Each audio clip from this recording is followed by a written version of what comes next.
Game day 2 in the Champions League sees the new format finally starting to settle into play. In this video, we're going to look at the stats of the teams so far and the amount of goals that have been scored by the teams.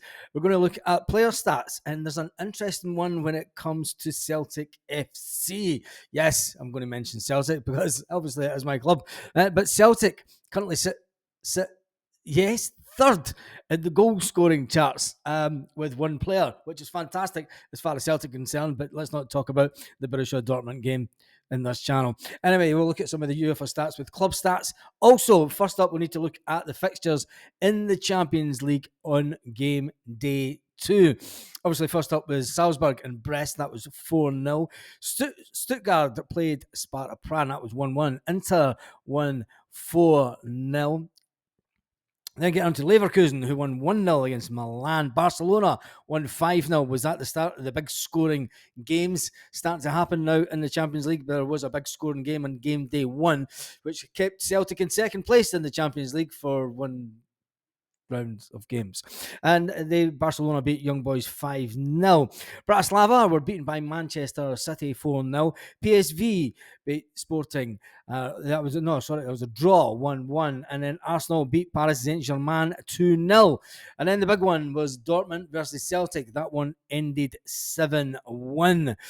Let's not talk about that. Shakhtar versus Atalanta on the second day of game day 2. They won 3-0 against Shakhtar. Girona were beaten by Feyenoord 3-2. Liverpool got off to a great start against Bologna, and that game ended 2-0. Monaco were in a draw with GNK Dynamo, and that was 2-2. Benfica beat a team that maybe thought they were going to be up there at this stage of the Champions League. Is a team that have ambitions to win the Champions League. Atletico Madrid. Benfica beat them 4-0. Leipzig were beaten by Juventus 3-2. Lille beat Real Madrid. One of the shock rounds of the tournament so far is Real Madrid, who, let's face it, are the champions. They know how to win the Champions League. They are the most decorative club in the Champions League when it comes to winning the big trophy, and they see it as their tournament. But there was a shock result in Real Madrid getting beat by Lille. Now, Aston Villa, the dark horses of English football coming into this tournament. They've had some fantastic start to the tournament, and Aston Villa beat Bayern Munich and 1-0, and then Sturm Graz was beaten by Club Brugge 1-0.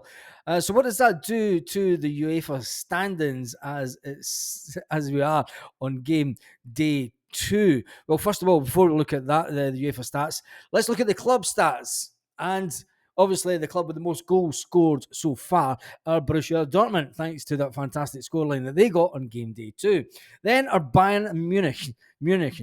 Bayern are on 9 goals after the second round of games. And then comes in Benfica. They're on 6 goals. And after that is Juventus, who are also on 6 goals. Then you bring up the Barcelona. Yes, Barcelona have also scored 6 goals. And in joint third position, in this table is Celtic. Yes, Celtic are sitting joint third position in this table, which is fantastic for Celtic. They have scored 6 goals in total in the Champions League so far. The stats are obviously, there are three goals with the right foot, which might be interesting to Celtic fans. There is 1 with the head and 2 with other parts of the body.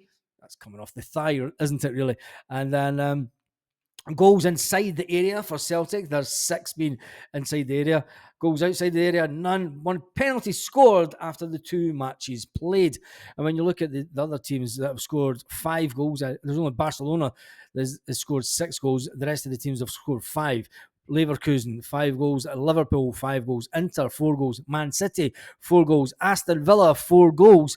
But when you look at the table, it was devastation for Celtic fans as they dropped way down after that absolute hammering by Borussia Dortmund, who now sit top of the Champions League table after 2 games played with a goal difference of 9.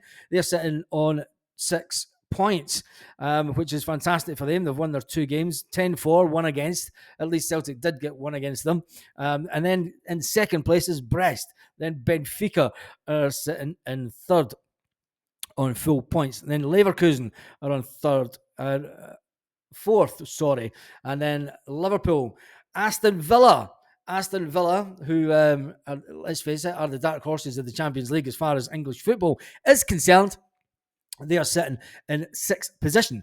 So they had a good start to their Champions League. That's one of the second last teams. Juventus is the only other team to have won the 2 games. So there's only been 7 teams in the competition so far that's won 2 games in a row. Manchester City had a win and a draw that keeps them in 8th position. Inter have a draw and a win also, leaves them in 9th. And then when you go down the league, I need to find my beloved club Celtic, obviously, and that was they're down in 20th position, just behind the one and only Paris Saint-Germain, and ahead of Club Brugge and Feyenoord and Atletico Madrid. So it isn't too bad as far as Celtic fans are concerned, with that massive thumping. It does only leave them in a goal difference of -2. But let's move on to the player stats, because this is where it gets interesting. Obviously, this goes on minutes played after the 2 full games, and it goes with the number of goals and the number of assists that players have had. Now, top of the league so far is Kane in Bayern. He's played 180 minutes in the 2 matches, and he's scored 4 goals for them. Absolutely on fire, as you would expect him to be. And then there's a player from Juventus who has also scored 2 goals, and in the 2 games, he scored 2 goals in 2 games with 1 assist. And then an interesting one that you wouldn't expect to be up here after game day 2. It is a player, in fact, in the top 5. There are 2 Celtic players in the top 5. So even though Celtic got that massive hammering in game day 2, the success of game day 1 and the goals that they scored has helped keep Celtic players up there. First of all is Dyson Ryder, the Celtic forward, with 180 minutes to his gameplay over the 2 matches. He's scored 2 goals and he's had no assists so far. And then there's a Sparta Prague player that has also scored 2 goals in the 2 games. And then there's Arnie Engels. Yes, Arnie Engels, who just joined Celtic in the summer for £11 million. He has 2 goals also, but he also has he's got 1 goal in the 2 matches played, and he's got 2 assists, and that keeps him up there at the top end of that league, which is fantastic. And then you've got other players right down the league. It's an interesting one. If you want to go into it, it's UEFA.com, UEFA Champions League /stats/players. It's all go when it comes to the Champions League. The table teams have moved position dramatically over game day 1 to game day 2. The fact that teams that are drawn in the first round of games, teams that have lost, some of the goals that were scored were absolutely amazing in the Champions League this week. Now, with there had been an international break before the next round of Champions League games, the next round of Champions League games do not take place until the 22nd of October. And the big one from that first night has to be the Battle of the Giants, the battle of the final, the recreation of last year's final. Real Madrid host the one and only Borussia Dortmund. Dortmund flying at the top of the Champions League. Real Madrid, having lost that last game, will want to prove that they're not also rans this season and that they still have it in them to win the Champions League. Can they win the Champions League again this year? Well, there's a long way to go before that happens. But the games do kick off on that Tuesday, the 22nd of October in the Champions League, with Milan versus Club Brugge at 6:45 kickoff here in Europe. Monaco then host Cerveda at 18:45, also 6:45 also. And then the 9 o'clock kickoffs is Paris versus PSG. Juventus versus Stuttgart. Arsenal versus Shakhtar. Arsenal having a good run in the Champions League so far. Aston Villa, can they maintain their run in the Champions League that they have had? They host Bologna. Girona versus Bratislava, who have been the whipping boys in the Champions League so far. That is also a 9 o'clock kickoff. Sturm Graz versus Sporting. And then obviously the big one that a lot of people around Europe will be watching on that Tuesday evening will be the Real Madrid Borussia Dortmund game.